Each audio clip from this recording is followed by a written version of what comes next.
એક માહિતી ત્યાં જ મૂકી દે ને બીજું માહિતી મંગાવી છે કોનું માહિતી મંગાવી કોનું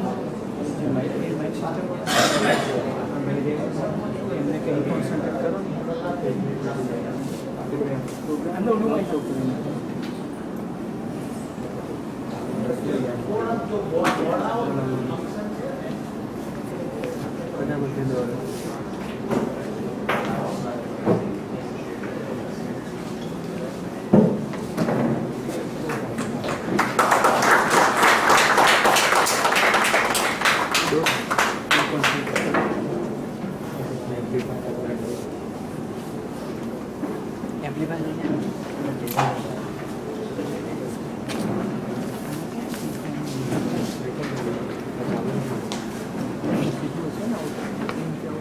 जो आज इस GTU के फंक्शन में आमंत्रित थे आए हुए हैं सभी को मैं अपना नमस्कार दे रहा हूँ। आज का ये फंक्शन एथिक्स एंड वैल्यूज़ के ऊपर है। मैं समझता हूँ कि एथिक्स एंड वैल्यू हमारे भारत की समृद्धि है, हमारी भारत की सभ्यता है और कहीं ना कहीं आज हम जहाँ पे भी हैं लोग ये मानते हैं कि एथिक्स एंड वैल्यू भारत में कम हो गया या नहीं है। मैं मानता हूँ कि इस तरह का हम यहाँ पे आज हो ही नहीं पाते। ये बात सत्य है कि कहीं ना कहीं कुछ रुकावटें आती हैं, कुछ में दिक्कतें आती हैं और जिसके वजह से हम भ्रमित हो जाते हैं कि एथिक और वैल्यू के सिवा भी हम प्रोग्रेस कर सकते हैं। मेरा ये मानना है कि विदाउट एथिक एंड वैल्यू हम कहीं भी सफल नहीं हो सकते हैं।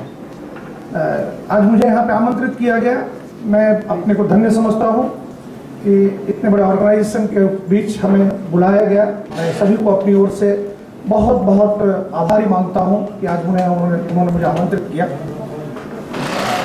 ये सब्जेक्ट एजुकेशन का सब्जेक्ट है, बहुत बड़े बड़े हमारे महारथी यहाँ पर उपस्थित हैं, इसके बारे में बहुत सारी बातें करेंगे।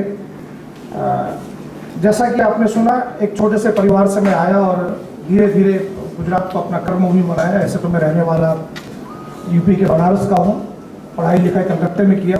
सन 1980 में मैं अहमदाबाद में आया था रहने के लिए। इस बात को आज करीब 35 साल हो गए और मैं ये गर्व के साथ कह सकता हूँ कि गुजरात एक ऐसी भूमि है जहाँ पे रहना ही बहुत सौभाग्य की बात होती है। और मैं एक बहुत ही साधारण जगह से पिताजी सर्विस किया करते थे, वहाँ से मैंने अपनी जर्नी चालू की और आज 35 सालों में जैसा कि आपने सुना, हॉस्पिटैलिटी के इंडस्ट्री में करीब 35-40 ऑटो का निर्माण हम लोग कर रहे हैं all over India. Howard Johnson एक ब्रांड है जो विंडम कंपनी की अमेरिकन कंपनी है, उसको साथ टाई अप करके हम लोग कर रहे हैं। इंश्योरेंस के क्षेत्र में बहुत बड़े बड़े काम हम लोगों ने किए हैं लोगों के साथ मिलकर। रियल इस्टेट के व्यवसाय में PWC, LIC, MIG जो गरीब तबके के लोगों के लिए काम करना चाहिए, वहाँ पर हम लोग काम करते हैं। और ये सब कुछ अगर हासिल हुआ है मुझे, तो यहाँ पर आकर मैंने महसूस किया कि ईमानदारी से अगर काम किया जाए, लोगों को समर्पित होकर काम किया जाए, लोगों के लिए काम किया जाए, तो आपके लिए जगह तो अपने आप बनती चली जाती है और इससे बड़ा एथिक वैल्यू कुछ हो नहीं सकती है। मैं इस शुभ प्रसंग पे बहुत ज़्यादा कुछ नहीं कहना चाहूँगा। मैं यही कहना चाहूँगा, आइए जो हमारे यहाँ हमारे उपस्थित हैं उनसे हम सीखें, समझें, उनकी बातों को हम ग्रहण करें और आगे बढ़ें। Thank you very much. Thank you.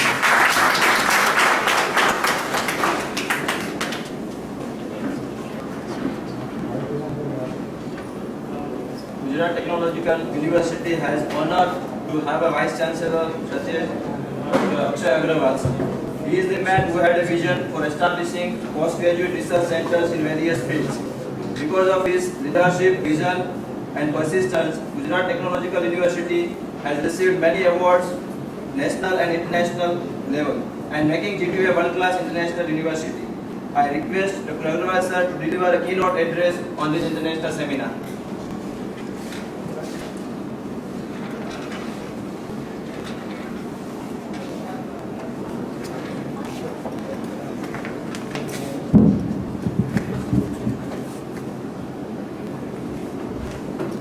Swamiji and friends, first of all, I must say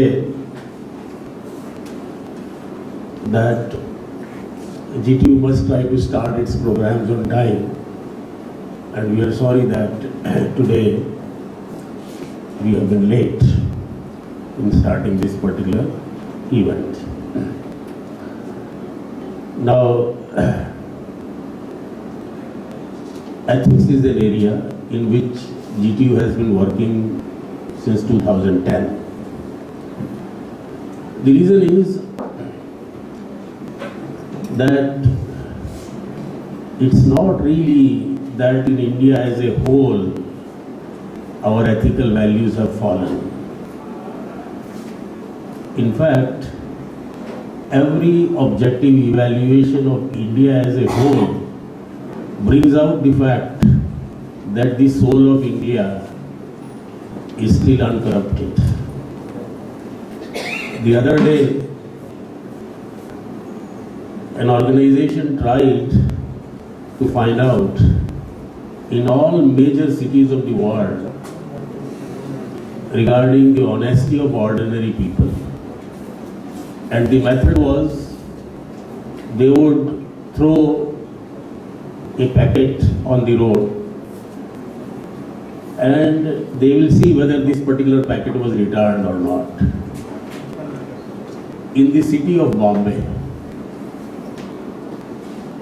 all of us know that city of Bombay is not a paragon of virtue in India. In the city of Bombay, 9 out of 10 packets were returned, and this was the highest number of any city in the world.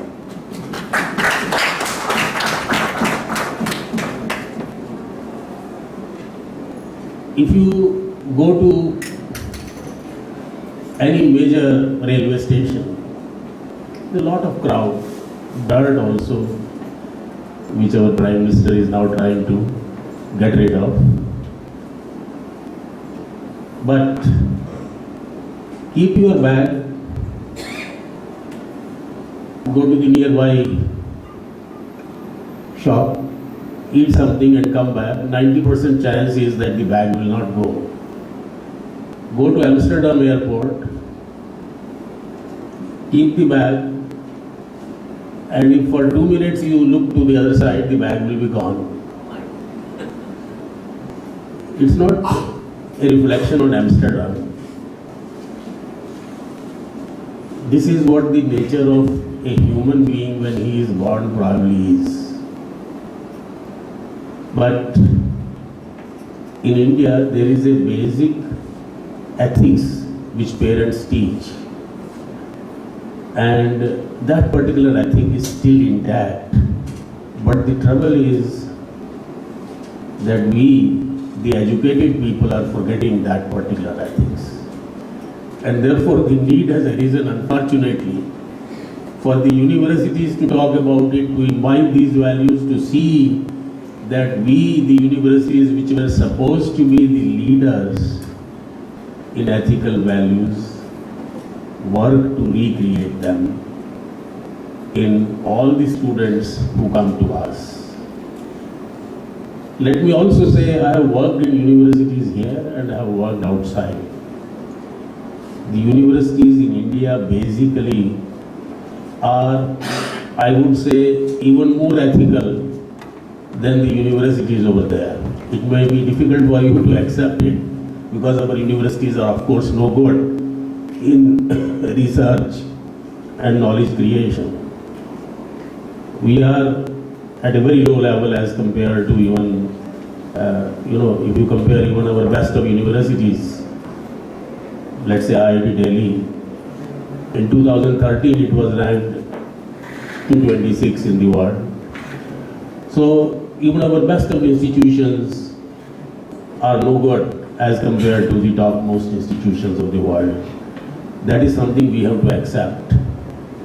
But ethically, in spite of the entire fall, in spite of the fact that our newspapers are full of the misdeeds of our citizens, the universities are fairly ethical. And regarding GTU, I would say, we have made an attempt over here to ensure that we take care of every single interest ethically, and for GTU we can say it's one of the most intelligent, honest and ethical institutions in India.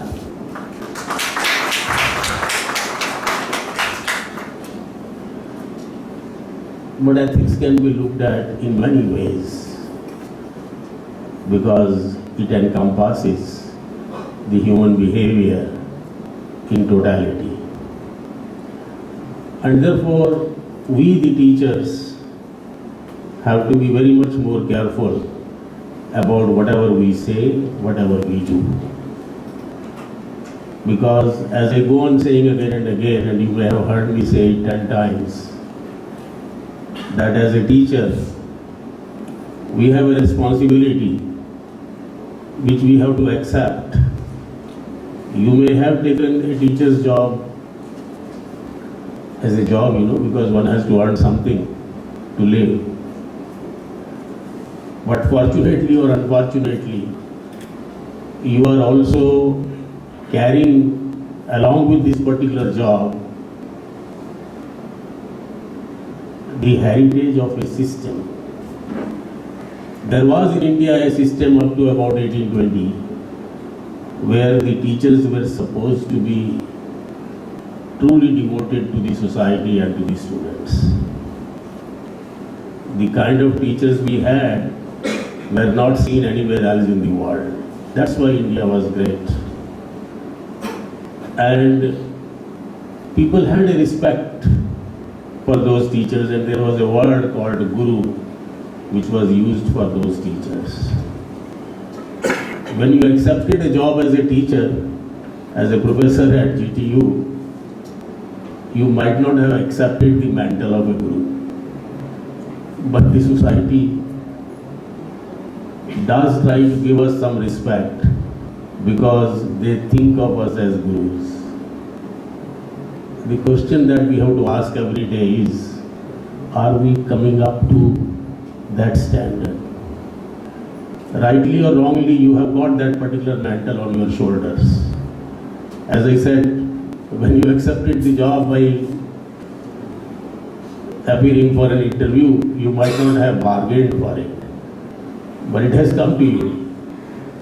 And therefore, you have to try to see every day that you live up to that particular mantle which the society has forced on you, whether you like it or not. It is something that we have to do for our society. It is something we have to do for our students. But more than that, it is something that we have to do for ourselves. Because I assure you, as you start thinking in that direction, the highest benefit will be to you yourself. Your soul will become purer. You will become, in your own eyes, a good person. I do not want to use big words. The word which your mother might have used, that my son should become good, ethical. There is a simple word in Hindi called नेक. नेक इंसान बने. We have made efforts ourselves. जाते effort करूँ पड़े. It's not going to happen through anyone else. We will have to make efforts to change ourselves. And as we all become more ethical, GTU will set an example to the whole country. We have great speakers amongst us from whom I would also like to learn. So therefore, let me stop here and let me say, this is a day when you will learn a lot. This is a day where all of us will learn a lot. And therefore, let's spend this particular day as usefully as possible. I must thank at the end Mr. Rai for accepting our invitation, because ethical businessmen are as valuable to a country as a great university is, because they execute what they do. And therefore, I serve a lot of thanks for coming over, and thanks for listening to me.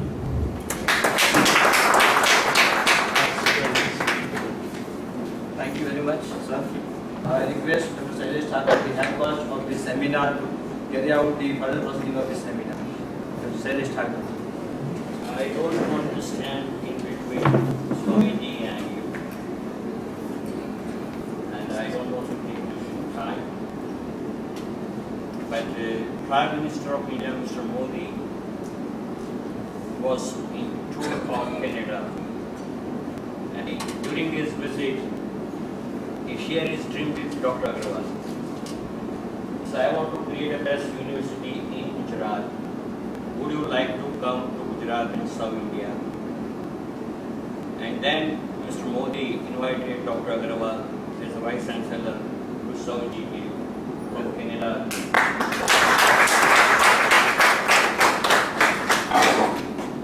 When he met me first time, and he was discussing leadership of education in India.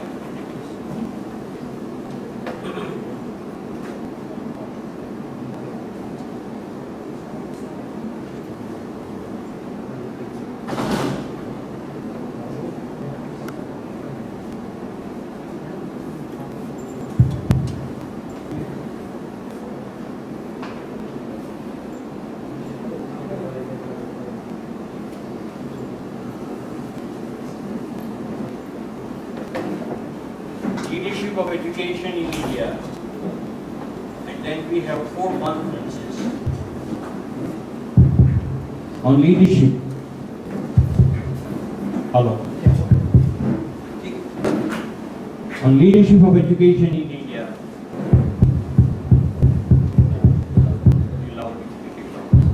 It's working. Hello. Yes, I said we can do it, but not an issue. He asked me charges. What charges you will charge from GTU? So whatever you charge for a day, we cannot pay for a month even. I said, sir, make it honorary. Why don't you make it honorary? So we will not charge anything from GTU.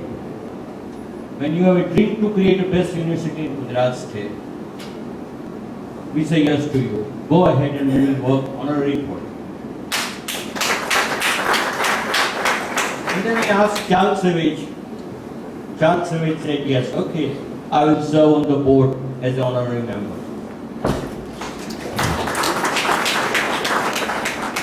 Then we asked C.S.R. Prabhu, sir, would you like to contribute to this university? He said, yes, I would love to. Then I asked G. Narayan Guruji to serve on the board honorary for this university. He said, yes, okay, I will do it. And then I asked Dr. Patra when I met him first time in Jaipur. This is Jaipur. We two were together in one conference. I find him most learned person. He is on the board of several universities and institutions. I said, sir, would you like to serve GTU honorary? He said, yes. Dr. Patra also said, yes, sir, I will serve. Because Vice Chancellor have a dream to create a wonderful university, and he wants to impart an ethics and values in the upcoming generation. We have an idea also, and we have created a center, and then we have created a research center. Now we are working on research also. In this process, we have Swamiji here. I think he is the only deserving speaker in this conference for the opening and inaugural ceremony in Gujarat.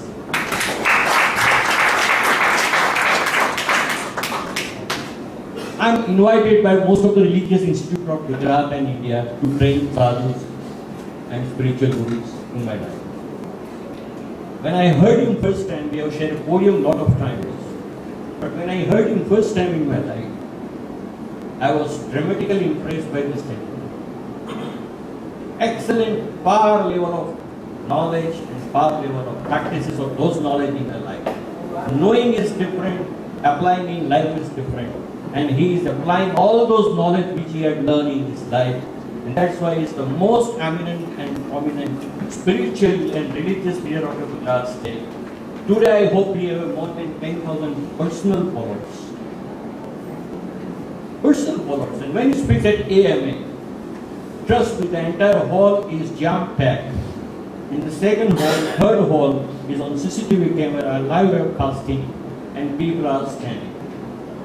When he speaks, this is what is almost the status of a conference. On the special request, he is with all of us, sir. I welcome you, sir. And I request you to take the floor and to release your thoughts which we are eagerly waiting to listen from you. Thank you, sir.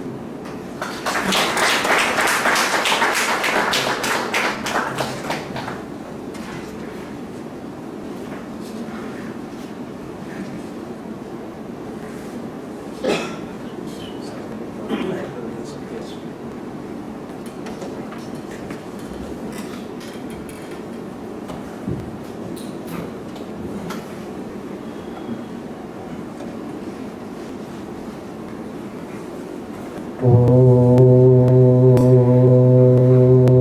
पूर्णमदः पूर्णमिदं पूर्णात् पूर्णमुदच्यते पूर्णस्य पूर्णमादाय पूर्णमेवावशिष्यते। ॐ शान्तिः शान्तिः शान्तिः। श्री स्वामीनारायण भगवान की जय। अक्षर पुरुषोत्तम महाराज की जय। राधा कृष्ण देव की जय। सियावर रामचंद्र भगवान की जय। उमापति महादेव की जय। गुरु हरि प्रमुख स्वामी महाराज की जय। In the divine presence of Bhagavan Swaminarayan, in the equally divine presence of my Guru Hari Pramukh Swami Maharaj, in the revered presence of sadhus, Dr. Agarwal, Mr. Rai, Dr. Savage, and all the people present on the dais, including Mr. Thakkar, and especially Prabhuji, who I had the pleasure of meeting just for 5 minutes, but he is a person who leaves a mark permanently. So, in the presence of all the eminent people who are present today, when I was just introduced that how many people have volunteered to give a part of their life, their knowledge, and sacrifice something they've had for the purpose of larger good,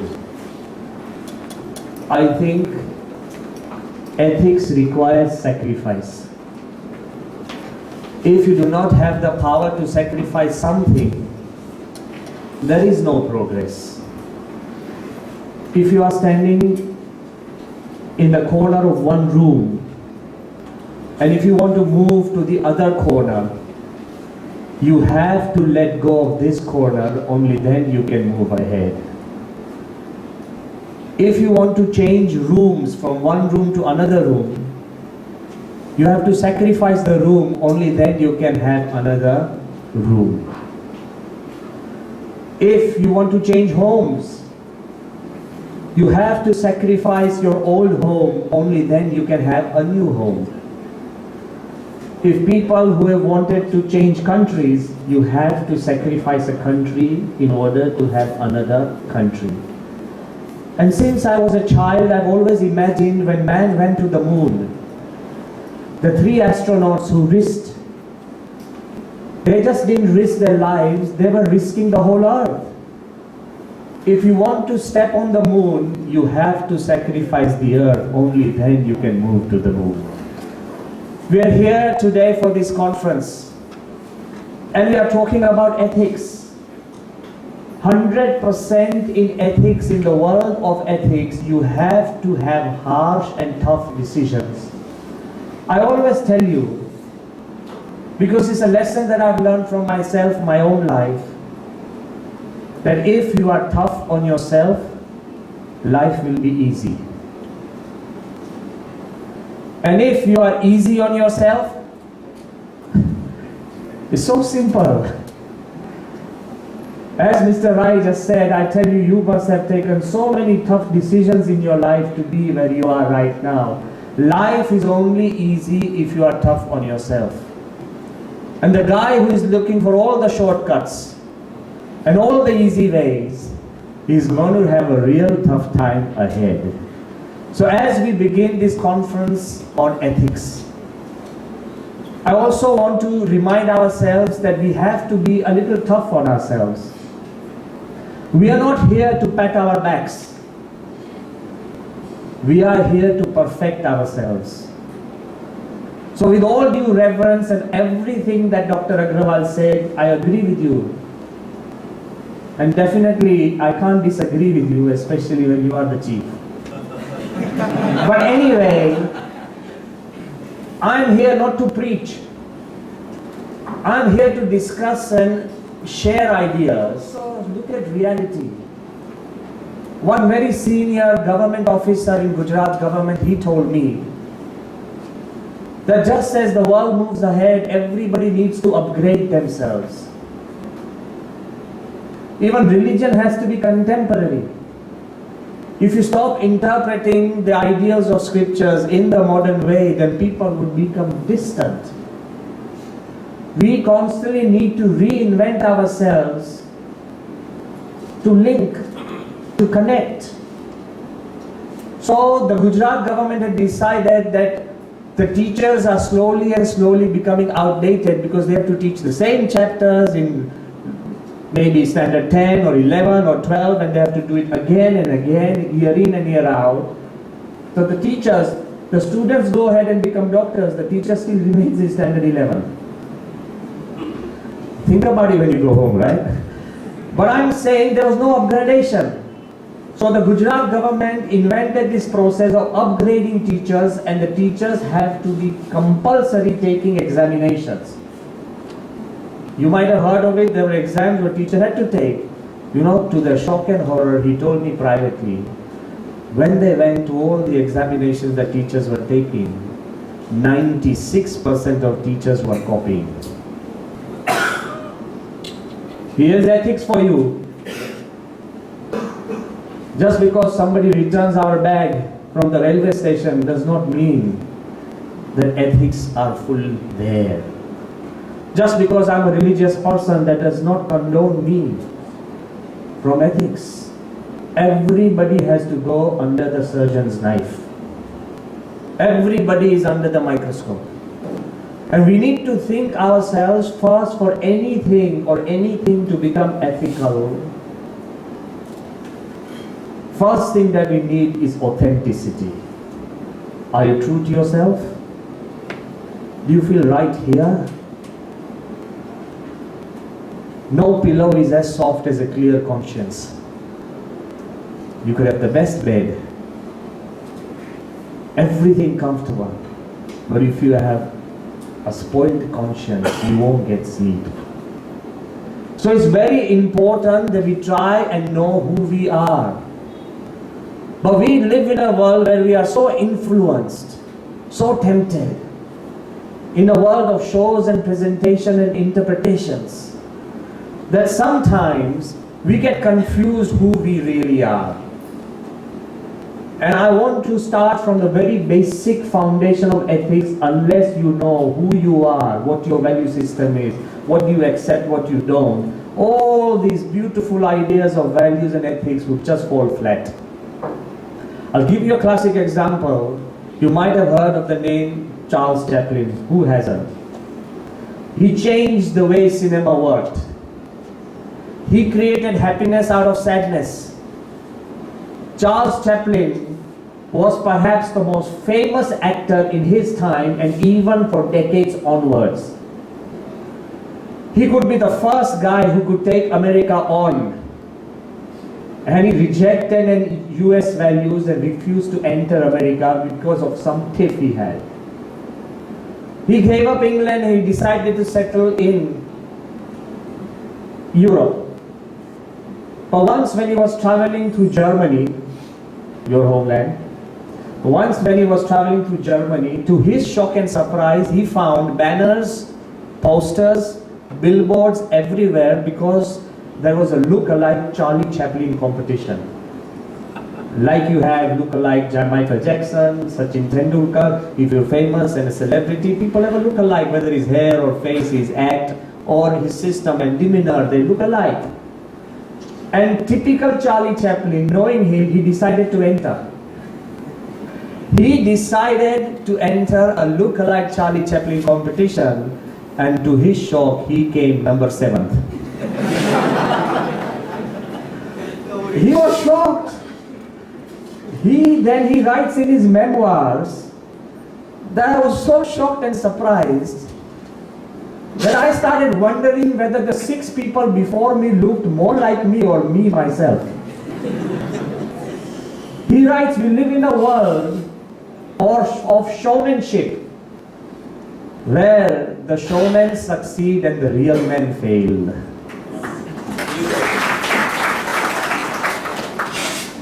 And I want to tell you,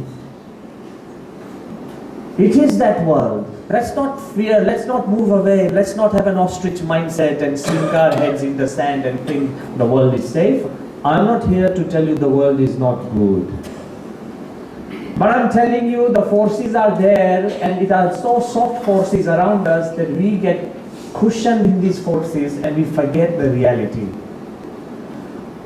So we have to ask ourselves, are you the real you? Or is it a makeover or a makeup you? Sometimes we have to be like a son to a father, or a father to a son, a friend to a businessman, or a boss, or a servant. We play so many multiple roles, and in all the roles, if our ethics are not unified, we will be swept away. Because we live in a world of presentations, we live in a world of inflated statistics. You know, statistics are really funny. You are all businessmen, you know much better than me. I've always been told by my teachers in school that if you have statistics, doubt them as much as you can.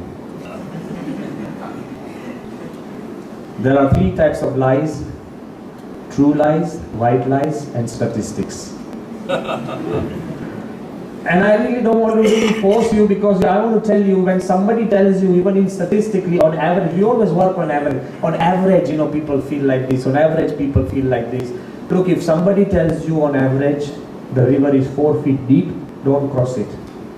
Because on the shores, it would be about 4 inches. In the middle, it will be about 40 feet. On average, 4 feet. That doesn't mean you can cross it. In England, when we were studying, our teacher always told us that if your feet are in the oven and your head is in the deep freeze, on average you're in a comfortable position. See, averages are a very funny thing. And if you reduce humanity and feelings and values, on average we are a very ethical society, it's going to be really, really confusing. It just has to be you. I'm not bothered or worried about everybody outside. I'm asking you whether you are ethical or not. Forget about you. Even spiritual people, they become interpretational. We interpret things for your own benefit. And then we promote them sometimes as ethics. No, that's not fact. Ethics are unchangeable. Ethics are like solid rocks. Ethics are what give you stability and support. Give you a classic example. Once there were 3 friends, very close friends. How interpretations can change the world we live in. And they were the best of friends. They studied together, and all of them went to expert management schools. One went to Harvard in America, one to LSE in London, and one to IIM Ahmedabad. And then after studying and becoming experts in management, somehow, because they shared maybe the same genealogy, they were so close friends, they all decided to be padris. You know, imagine somebody coming out of Harvard straight into a church, somebody coming out of IIM Ahmedabad straight into church, padri. All 3 decided to be a padri. One went and lived in the US, one went and lived in UK, and one lived in India. After 25 years, all 3 of them were connected. They decided, let's have a friends reunion. Friends reunion. They decided a certain time, a certain place, and let's get together and just discuss how our lives went and what we are doing. You know, you always love to meet old friends. You always do. So obviously, the British guy, he arrived in his old Austin Morris, chugging along, and he was dead on time. So he came on time. So everybody, he was like, he's still waiting for the other two friends. Then the American Padre, he arrived 10-15 minutes late, but he came in a big royal car, a huge car, expensive car. And then he arrived, and obviously the Indian Standard Time, so Dr. Agrawal, don't worry, nobody's offended. I was comforting Mr. Savage. I said, this is the way it is. I said, the world moves according to our time. Sapexwal, relativity was born in India. Anyway, so the Indian Padre, he arrived half an hour late in his Indian Standard Time, but he arrived in a Rolls Royce. You know, the 21st century belongs to India. So he arrived in a Rolls Royce, all three of them. Once they got together, they discussed all small affairs before, and friendship and fun, frolic. And then they said, he said, look, everybody makes confessions to us. He said, let's make confess to each other. And he nudged the British guy, saying, so what do you do after the ceremony? So how have you made a little bit of money on the side? The British Padre said, look, after the Sunday assembly, I take out my hat, then send it around to all the people. People contribute willingly what they want to give. And what do? How much space do I occupy on this earth? A little round circle. So I throw all the money to God, and whatever that falls in the circle, I keep for myself. The whatever that falls outside the circle, I use it for society and give it back.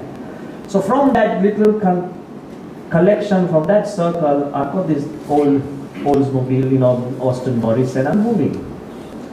The American said, look, I do the same. After the Sunday assembly, I circulate my hat. But we Americans don't believe in small circles. We draw lines. Either you're with us, I'm sorry, or you're against us. Either you're with us or you're against us. So we draw lines. Whatever money that falls on my side of the line, I use. And what on the other, I give it away. Then all two of them turned to the Indian. He said, I do the same, Sunday assembly. I tell people that God is up there, God is watching over us. I collect the money in the hat, and I throw it up. That which God wants, He keeps. The rest comes to me. All three of them had a deeper ethical value, but it was all interpretational. To you, good may be something else. And all of us think that we are good. Come on. Who doesn't think he's good or bad? It is interpretational. We live in a world of presentations, we live in a world of interpretations, and we live in a world of justifications. Grandparents have less time for the children. A very happy family, husband and wife, they found that the child was not doing well. They took him to a child psychologist. And the psychologist said that, do you really take care of your child? He said, yeah. We give him everything. We give him the best games, the best system, the best education system. We give him things before he asks. He said, but do you give him time? He said, that we don't have ourselves. Then the father said, but sir, we give him quality time. We've invented beautiful words. It all comes from great people here. We reinterpret and we use the word quality time. My friends, your son or daughter does not know the meaning of quality time. All he or she wants is your time. And we tend to say, because I can't spend 10 hours with our child, I give him half an hour of quality time. Our civilization is a civilization of, again, I'm repeating, presentations. interpretations, justifications. And that's the danger. Our intellect, our abilities, that's the danger that comes in the lines, and that's the one that blurs the boundaries of ethics. You'll be shocked with the next example I want to give you, and that's why ethics is very important. That due to our intellect, our ability to justify, we have the power to even justify the bad into good. We can say this is a just war. I tell you, no war is just. If it's inevitable, that's something else. The Mahabharata was a war of righteousness, but Krishna tried all his life, all his time to avoid that war. You know, long before Krishna gave darshan to Arjun to fight the war, the Vishwarup darshan, he first gave the Vishwaswarup darshan to Duryodhana. And he told Duryodhana, give up the war, there's no issue, don't fight, there's destruction. And at that time, Krishna showed that I am the King of Kings, I am the Lord of Lords. I am that you see and I am what you don't see. And Duryodhana said, oh, I can see everything except you. The low level of ethics. And that's when Duryodhana also said, Janami dharmam nachame pravrutir, janami adharmam nachame nivruti. I know what is right, but I can't take that path. And I know what is wrong, but I can't break that path. Because we tend to continually justify. If your son comes home and he's late and you slap him, 10 times you will justify and say, you know, I had to hit him, there was no choice. I had to hit him and it did him good. Why do you keep saying it? Let your son say it. One word from the son is more important than 20 lines from yourself. We tend to justify. When I was in England, I came across a very, very illuminating article. If somebody gets a chance, it's worth reading it. Not emulating it. Huh? This is just reading, I'm saying. Don't follow it. There was a criminal called Robert Allerton.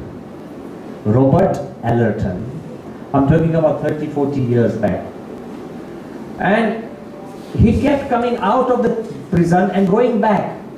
When he came, he was such a repeat prisoner that he became almost famous in the whole of England, Robert Allerton, who spends more time in prison than at home. Okay? So one investigative journalist, he decided to go to the prison, Belmarsh prison, one of the heaviest royal even in England, even prisons are royal. The royal prison, Belmarsh, okay? And he went down and he said, excuse me, your name? He said, Robert Allerton. He said, sir, I hope you don't get offended if I describe you as a criminal. Is it okay? And he said, of course I'll be offended. He said, then how do I describe you as? He said, write about me as a professional criminal. This guy said, what's the difference between a criminal and a professional criminal? He said, a criminal, after getting jailed or after suffering, he may decide not to be a criminal anymore. But a professional criminal, like a doctor, never ceases to be a doctor. An engineer never ceases to be an engineer. A professor never ceases to be a professor. I never want to never want to cease to be a criminal, so I'm a professional criminal. A career criminal where I take pride in my career. This guy was stunned. He said, just as an artist takes pride in his work of art, a lecturer takes pride in his work of art, I take pride in being a criminal. He said, okay, I'll describe you as a professional criminal. But do you think it's right to steal money? He said, I don't steal money, I take. He said, but do you think it's right to take money from somebody? He said, yes, I ask.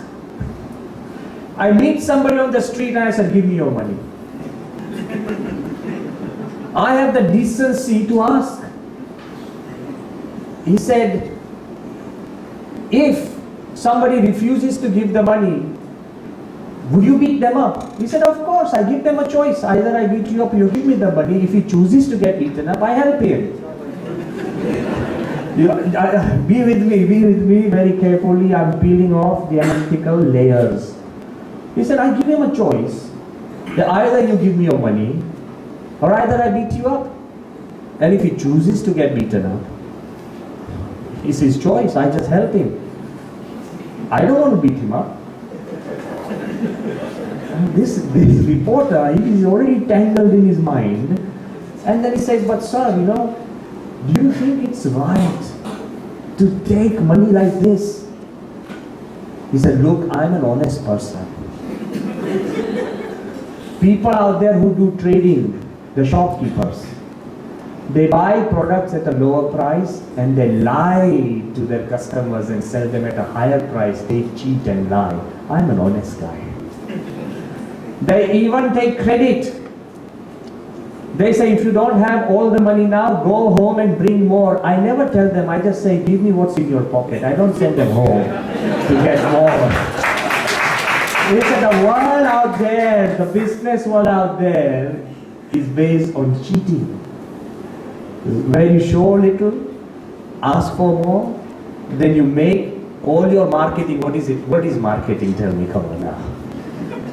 I'm sorry, I don't want to close your entire university, but I want to tell you, what is marketing? Just highlight the right parts, or add more and give it. Just use the subliminal powers, the weaknesses of the human mind, and just when he's feeling right, just say this. What is marketing? He said, I'm a very honest guy, straightforward. I have a gun in my hand, so he knows me, and I say, give me your money, only what's in your pocket. Don't go back and just clear your bank accounts and come back. No. Just give me what you have, that's all. He said, my profession is honest, and I don't cheat and lie. He said, but what if somebody doesn't listen to you and start fighting? If you have to kill somebody, will you kill somebody for money? He said, yes, if my job requires it, yes, I'll kill somebody for money. He said, is that correct to kill somebody for money? He said, what are our soldiers doing on the borders? He said, what do you mean? He said, the soldiers are fighting for national pride. He said, stop their wages. Stop their wages and see how many still continue to fight for our country. He said, they are killing people who have not even harmed them personally. They are dropping bombs for reasons they don't even know about. He said, I only do it for myself. I do it honestly, and I give them choices. So I'm an honest guy. He said, but, what if you get caught and you are jailed for 10, 15 years? He said, job risk. He said, my job risk is much less than the chauffeurs driving cars on the road. If they make a mistake, they die. My job risk is much less than the pilots flying in the air. If they make a mistake, they die. My job risk is much less than the scientists working in the nuclear power plants, because if they make a mistake, society dies. My job risk is maybe 10, 15 years in a prison, eating 3 times, happy, sitting, doing nothing, still alive. So his job risk.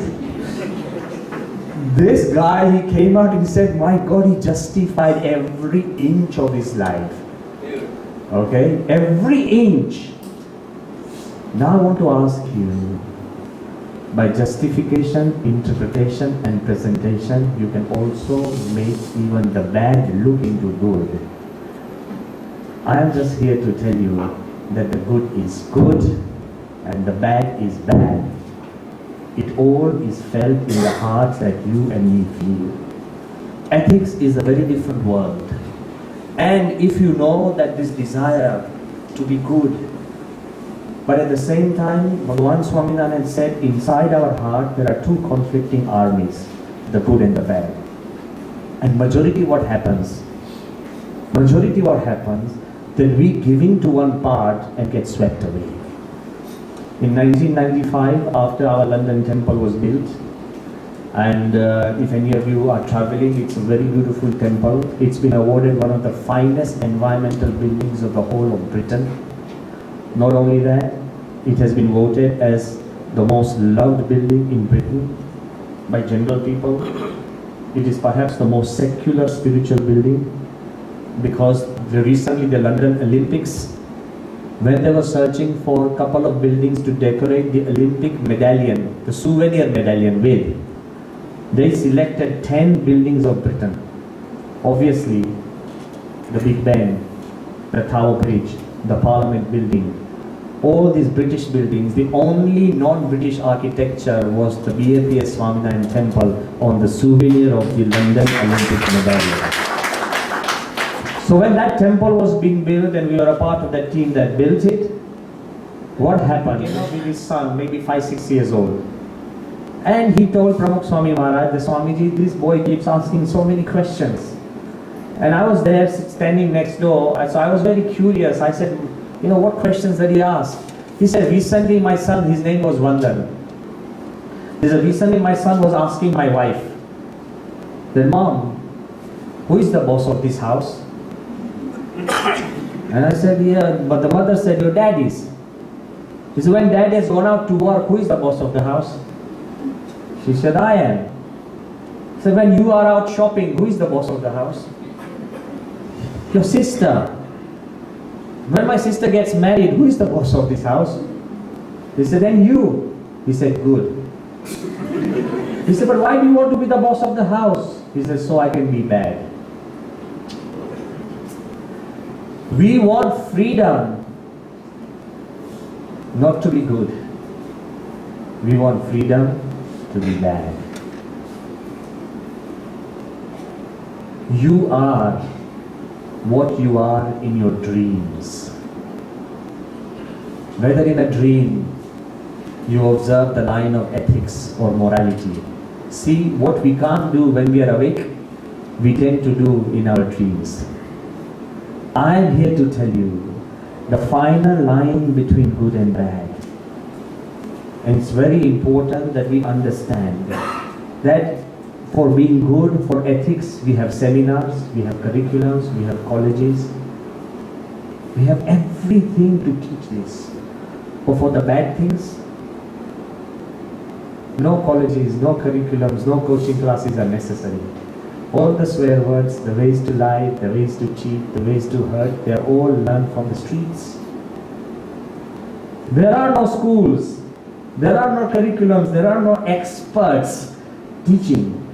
That itself tells us that by default, a human being slowly degrades himself.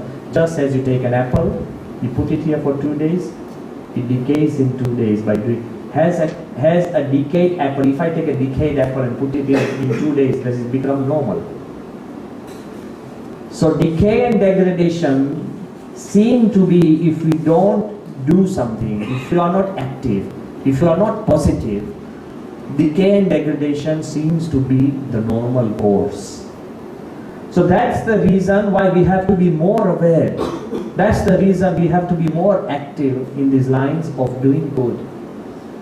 People ask us, when we sadhus move in the world, they ask us every time, every time. The question is asked by a parent, but their target is their children. They always ask us, the Swamiji, what should we watch on TV and what should we not watch on TV?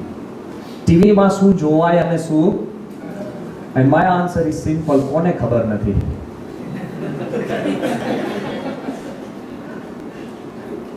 Who doesn't know? Why are you just asking to justify your acts? Who really doesn't know what is right and what is wrong?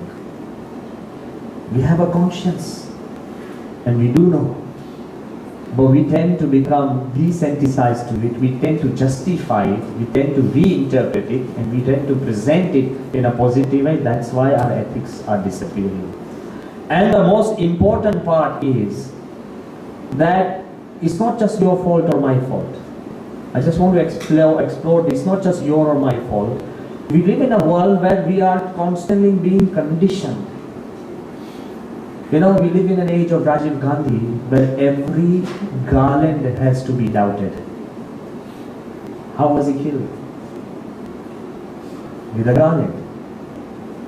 We live in a world where our suspicion has become so big that if you move out and somebody in the middle of the road offers you free water, I think majority of you won't drink it. Kya gyu apno culture? Mehmano ne pani pata. Where has it gone? And the whole world of business has fallen so far, except exceptions, but has fallen so far that even the laws are changing. In India, there used to be a saying, Vishwase Vahano Veta. Trade was founded on trust. There was no necessity of quality management, because the guy who produced his work identified with that product and he made it so good that there was no need for quality assurance saying whether the products are right or wrong. All these subjects and all these denominations we have to have created because of our distrust and mistrust now. One very famous guy, a great businessman, and he always told his little son that I'm going to teach you the secrets of business. And the son kept asking, Dad, when are you going to teach me? The son was about 7 years old. And the dad said, you remain calm, I'm going to teach you the secrets of business and trade. So Dad, teach me now, teach me now. He said, okay. He took him to a 15 feet high wall. It was night time. He said, climb on the wall. Business means taking big leaps. Okay? Business means taking big leaps. So the son got on, 7-year-old. And he said, son, can you see me? He said, yeah, Dad, I can see you. He said, are you confident you can jump? He said, I can jump, but it's too far down. He said, I'll catch you. Sure, Dad. Of course I'm going to catch you. I'm your dad. I love you. I want to protect you. He said, okay. Then suddenly he turned off the lights. The son said, Dad, I can't see you. He said, but I can see you. Trust me. He said, jump. He said, I can't see you, but can you hear me? Business means not just seeing things, but hearing things that you don't see. Business is taking big leaps. Business is hearing things that you don't see. You see things, you hear things, which you can't physically see or hear. Then the dad said, if you can hear me, jump, I'll catch you. The kid jumped. He jumped, the dad didn't catch him. He fell, he was crying on the ground, whining with pain, and said, Dad, you didn't catch me. He said, lesson number 1, trust nobody.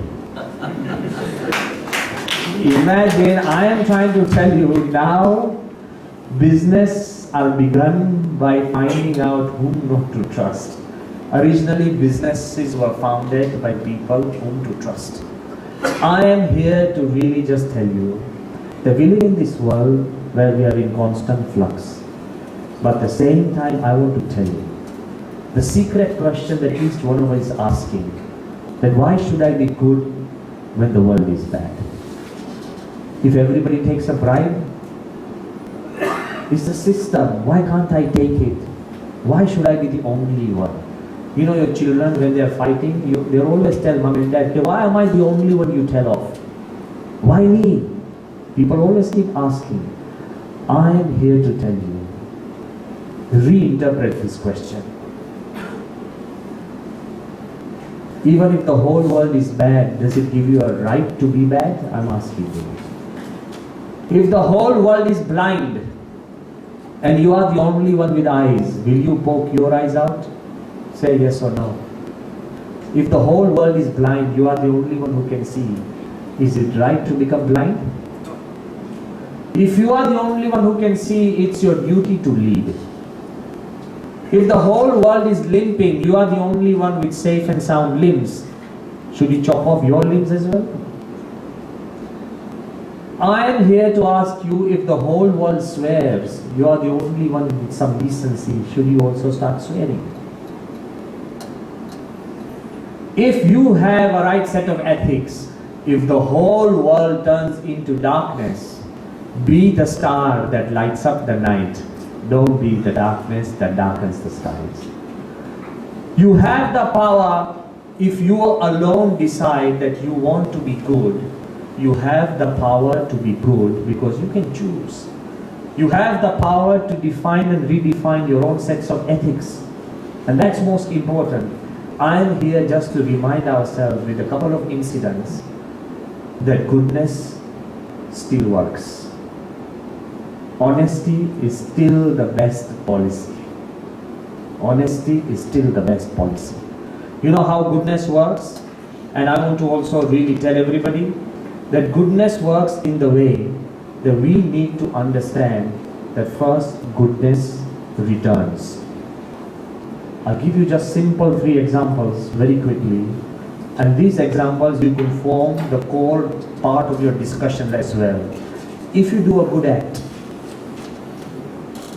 we tend to think that we are left behind. Okay? But goodness returns. How? In 1892, in Stanford University, 2 young students, they were struggling with money.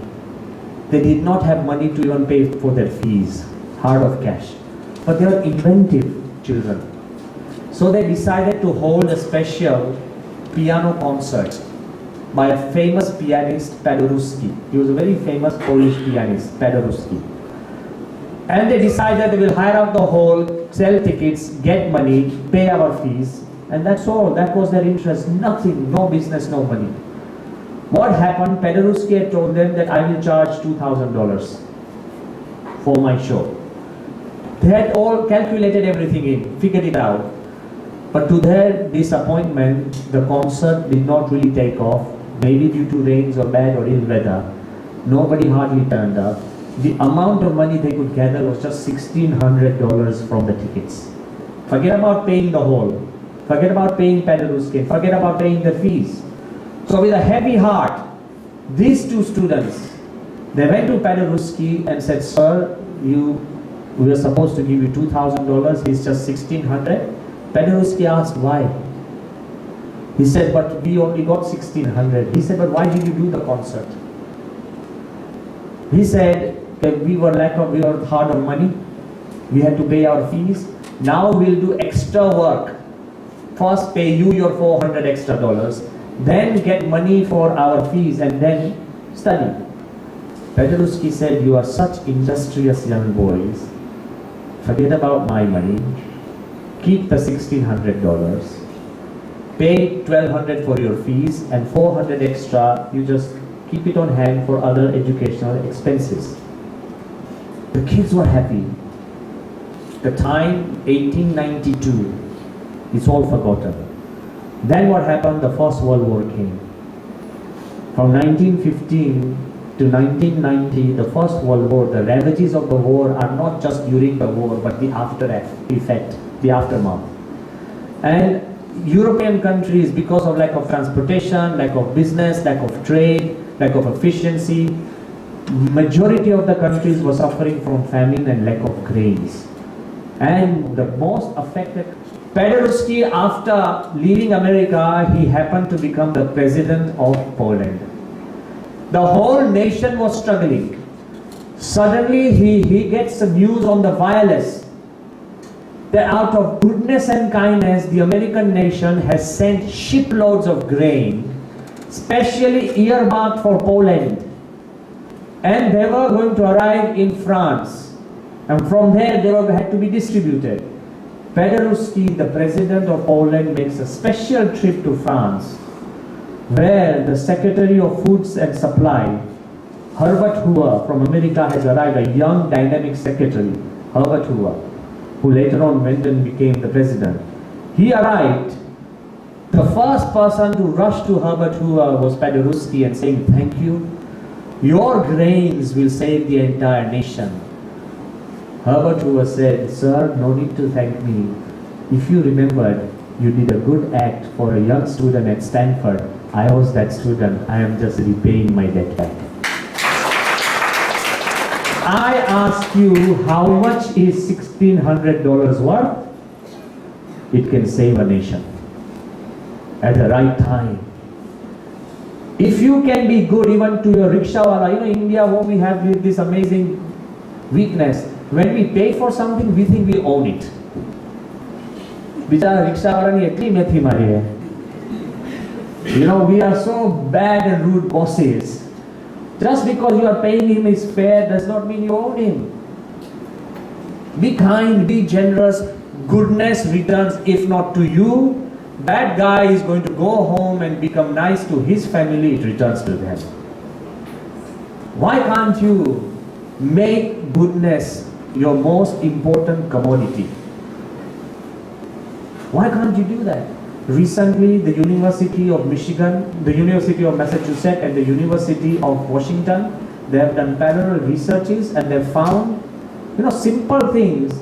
They have found in the last 50 years, they have established a mathematical link between sunshine and the stock exchange. They have found that every time the sun has been shining well, the stock has been doing good. The general mood, general happiness, general goodness changes the mindset of the people and makes us better people. So goodness returns. But suppose goodness doesn't return. Suppose it didn't return in your lifetime and not to you. Goodness reforms. Just by being good. That's why you should be good in a bad world, I'm telling you.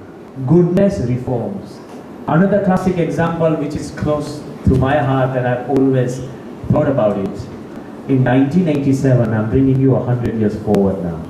In 1987, one famous Canadian ice hockey player is named Bob Munro.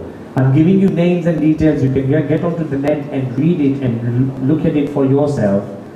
Bob Munro, a very famous Canadian ice hockey player, very fit. Ice hockey is a very tough game. Okay? So, every time the United Nations takes people who are celebrities, sports stars, and turns them into UN ambassadors, so they can spread the idea of goodness to people. So he was appointed as a UN ambassador and advisor in Kenya, East Africa. And once from his United Nations comfortable, cushy building, he was traveling by car and he lost his way and he ended up in the Mathare slums. The Mathare slums are known in the world as the largest slum dwelling on this earth. Almost 250,000 people live in those slums, in the valley, the Mathare Valley. There's no other way of, like cleanliness and anything. It's all dirt and dust, filth. This man, while he was driving and he saw there was a whole crowd of almost 250 to 300 boys swarming, and he was wondering what they were doing. Dord dham karta tha, ek bijane lato marta tha. He got out of his car and he saw for a glimpse that there was a garbage football. A football made of garbage. And 250 kids were playing football with a garbage ball.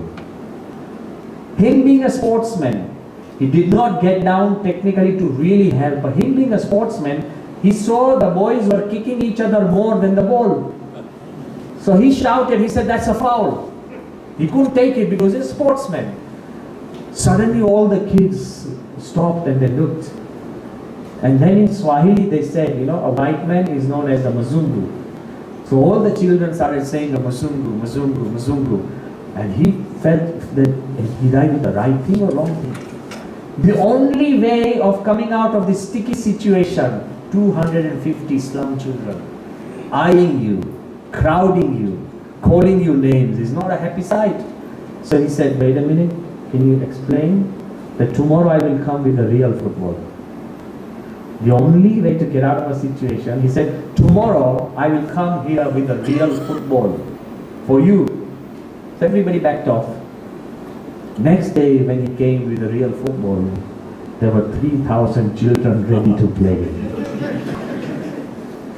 3,000 children, and he had a job trying to explain to them that in a football team there's 11 and 11, No one of us can play, why not?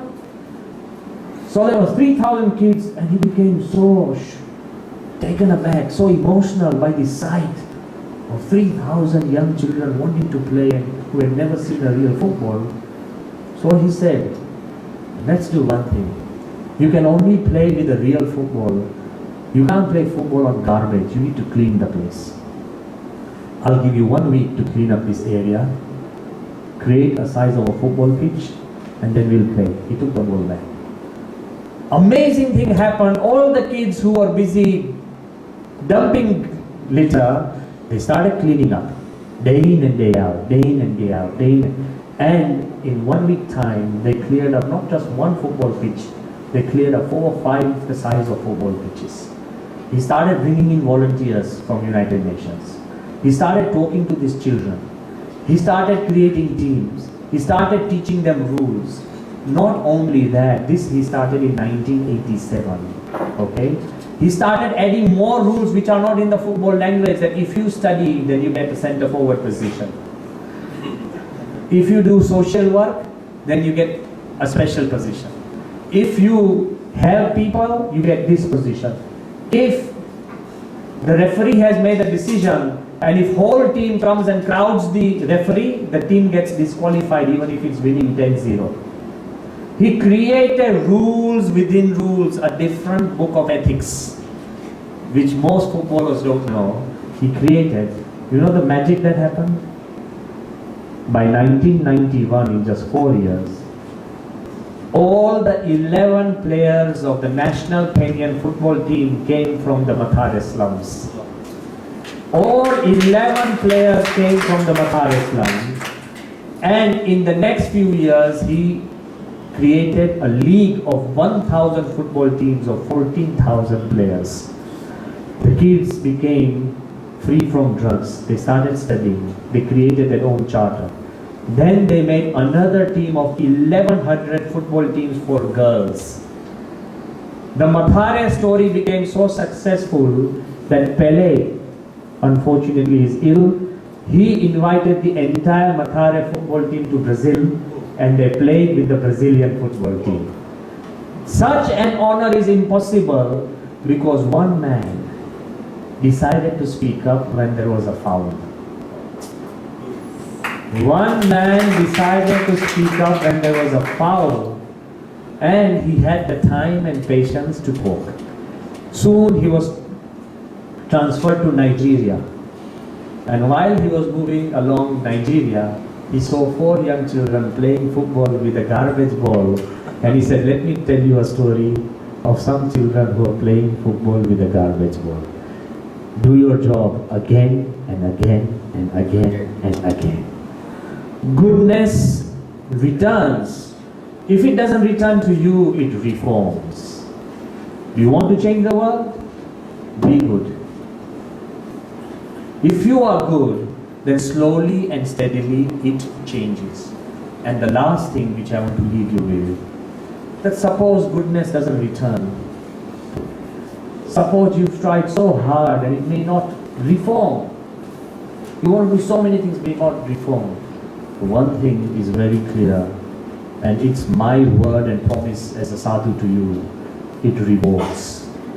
It rewards you. It changes you. And it makes you such a different being that whatever you are trying to make yourself presentable, when you are trying to interpret yourself, when you are trying to justify yourself, you will move away from this world of interpretation, justification and presentation. You will just become an authentic you who is good, and by being good and being you, and if you are true, the whole world will come knocking on your doors. A year back, a very famous man died. All of you must know of his name. When he died, they had to fill up a whole stadium for his farewell ceremony. Does anybody know the name? Nelson Mandela. So when he died, Nelson Mandela, when he died, the whole stadium was filled. Not a single world leader was invited. No protocol, no invitation, no letters, no emails. 90 world leaders, presidents and prime ministers, kings and queens turned up without being invited. 90 former heads of state turned up, like when Obama came, then also Clinton came, Bush Senior, Bush Junior, Carter, everybody lined up for Nelson Mandela without being invited. Okay. Heads of small countries with Nelson Mandela never even visited. And I tell you, if he was alive, he would not even have known the names of those countries. Okay, it's not that he did good for our country. No, people came. More than 100 CEOs and chairmen of international organizations like the United Nations, WHO, World Bank, IMF, all of them queued for the funeral of Nelson Mandela. I am asking you, should you and me not ask why? Should we just say there were his stars? Should we not ask why the whole world came and why we felt so good? You know why I'm telling you? I have met Mandela, I have had the honor of meeting him. And that's why recently when I was in South Africa, I went to Cape Town. Across the seas, I went to Robben Island, where he was in prison for 28 years. Now this is my interpretation, I have not asked him why. But I believe why people loved him, see, every country has a freedom fighter. And every country has a leader whom they love more than their gods. They have a leader. Even the smallest country has a leader. And that Nelson Mandela did not do anything for any other nation. He just did it for his people. Come on. Every country has a leader like that. Then why did the whole world still come there and does not go to every other nation? The sorry part and the interesting part is this. Then Mandela, now look at his life. As a child, he was living in South Africa in the time of apartheid, where it was so strong, the differences between black and white were so strong, so rude, so hard-boiled, that it's almost the blacks there were treated like animals, I'll be very honest, at that time. Times have changed now. So as a child, he almost lived like an animal. Running and moving, always scared, hearing stories. As a youth, he was never given the right opportunity to study because he was always second class. As a middle-aged man, he was conspired against and he was hunted as a national threat. You know, a big conspiracy. And the entire conspiracy had been coined up by John Worcester. John Worcester, he was a politically active person and he started framing charges on Nelson Mandela, you know, just to jail him, incarcerate him. You know what happened? He was, as a youth, he was always hunted on the run. And then John Worcester got him in his clutches. He sent him to jail, first for a few years, then started slapping charges upon him. So his jail sentence went from 5 years, 10 years, 15 years, 20 years, 25 years, 28 years jail. વિચાર કરો ને, તમે 2 દિવસ જેલમાં જવાનું હોય ને. Everybody can write about it. You and me can sing praises of Nelson Mandela. 28 years in solitary confinement in jail. I've seen that small cell where he could not even stretch his feet and arms. Such a small place. Not only that, after him being jailed, you know what happened? John Worcester came to political power and became the Prime Minister of South Africa. The guy who hated him, the guy who conspired against him, and over tea parties and dinners, Worcester would boast, "It is my dream to hang Mandela." If the world is so much against you, I'm saying, can you even see a little hope? And John Worcester deliberately tried to pass parliamentary bills that Nelson Mandela is a national threat, he should be sentenced to death. Every now and then he would propose a bill, but Bhagwan mi gaya, the bill never passed. So he was in jail. Every day Mandela got up, humiliated, hurt, uncertainty of life. If I tell you you have to go to jail for 4 years, at least you have hope 4 years. If I tell you to go to jail, say just go, then we'll let you know when and how. Uncertainty kills you more than certain pain. Okay? ખુરશીમાં હો ને તમે પડી જાઓ ને તો વાગે, પડું થવાના આવો ને એ વધારે ડેન્જરસ લાગે. For 1 hour you're like, oh my god, it's better. You know, I'm just trying to say the fall is far better than just about fall. So Nelson Mandela, every day he worked and hurt by this humiliation. But after 28 years, it so happened that John Worcester's party lost. He became a normal man. Mandela was freed. When all of international media, I stood at a place where the media had asked him, that's why I'm telling you. Media got together, they asked him, the Mr. Mandela, first question, what do you think of John Worcester? The guy who had hated him, hunted him, conspired, jailed him, wanted him dead, humiliated him for not one day, 28 years. And Mandela had just 3 words. He said, he is a decent man. And since that day onwards, Mandela has never uttered a bad word against Worcester. If you are good, you're just good. You have to forgive and let go. I think we hold so many hurts and hates in our hearts that we don't have space to be good. Just let go, let them be. People are not designed to hurt you. If somebody has, forget and move on. Why can't you just forget the people you love? Forgive the people you love, your children, your relatives. We hardly do that. Your wife, your spouses. Why can't we really? Nelson Mandela, I believe people came to his funeral not because of his freedom fighting. I believe because people felt he is good. So if goodness returns, it reforms, it rewards. And if you have decided to be good, then the whole world can be against you. You will still come out on top. I want to tell you, you still come out on top. How? The final story which I have known from a child is if you are good, you will be able to reinterpret everything and turn it into goodness. Even something bad happens to you, you will be able to reinterpret it and say, because that happened, I have gone into this line. If you didn't become a doctor, it's good. So you become a professor. If you said no to so many women who had come down for marriage when you are looking for marriage, it's good. So you got the wife you got.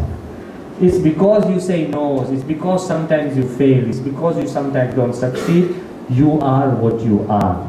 So learn to reinterpret the world from the vision of goodness. Once there was a boy, a little child. He lived on a seashore village. He would always go to the sea and say that one day I'm going to conquer the ocean. One day I'm going to conquer the ocean. He would be there on the seashore where the waves are small, the fish are small. Once he got into a small canoe, and while he's taking the boat into the middle of the ocean, he started seeing the waves had grown bigger. The fish had become bigger. The wind was much fiercer. He still said, I'm going to go to the center of the ocean and I'm going to shout to the world that I, a little boy, has conquered the ocean. A huge wave came and the boat capsized. And as the boat and the boy were sinking right down to the bottom of the sea, even in his last breath, he turned around on the seabed and he said, I'm still going to tell the world that I have conquered the ocean because such a mighty ocean could not keep a little boy on his chest. Here I am lying on the bottom, keeping the entire ocean on my chest. I have conquered the ocean. So thank you very much. All I want to tell you that you have to reinterpret the values according to your ethics. Thank you very much.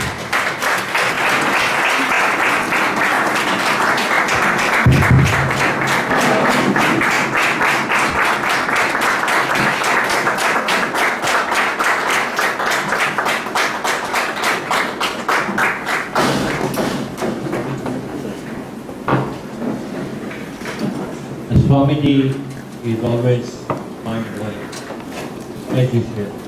And it was always the best time of the life to decide and to be with him. It's a rare occasion and I think first time for me is in the GTU. In the GTU also first time. And Chavalji, I hope you I think only for you he speaks in English. Otherwise, he is also too good in Gujarati. Thank you. Thank you. But you could, I want to tell you, one old neurosurgeon who lives in Bihar, his son had come to me and he had asked that, Swamiji, can you come to Bihar, to the villages? तो मैंने ये बताया कि but what will I do in Bihar? I don't know the language. An old neurosurgeon told me that if you have something to say, no words are necessary. And if you have nothing to say, no words can help. So, absolutely a wonderful time. And he had a UK background for long years in his life. And then he has devoted his complete life for the Lord Swaminarayan to make the world better. Savage, you have a dream also. We have a dream also. So make the world better. I would not take much time. I request Ramani to present a token of love to Rajkumar Rai sir. I request Dr. Agarwal to present a token of love to Chief Guest of the opening ceremony, Mr. Rajkumar Rai.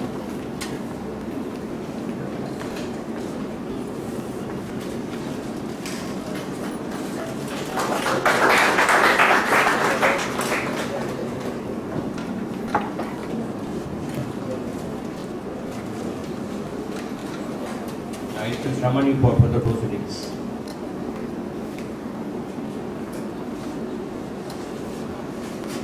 Now I request Lilani sir to give a memento to Swamiji, the token of love and gratitude from GTU.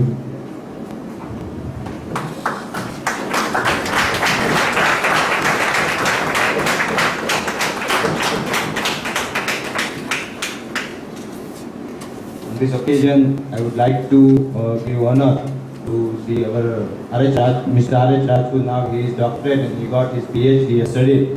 So I would like to give honor by our VC sir to Mr. R.H. Rajput with shawl and memento. Mr. R.H. Rajput. He is the man who has done his PhD on the university system, as we talked in the morning. Just I would like to add like a little. Rajput sir has done his PhD in university administration. And this is his first PhD done by any of the university officer in entire Gujarat. Very good. So he is done his PhD in university administration. He was also a registrar at Bhavnagar University. So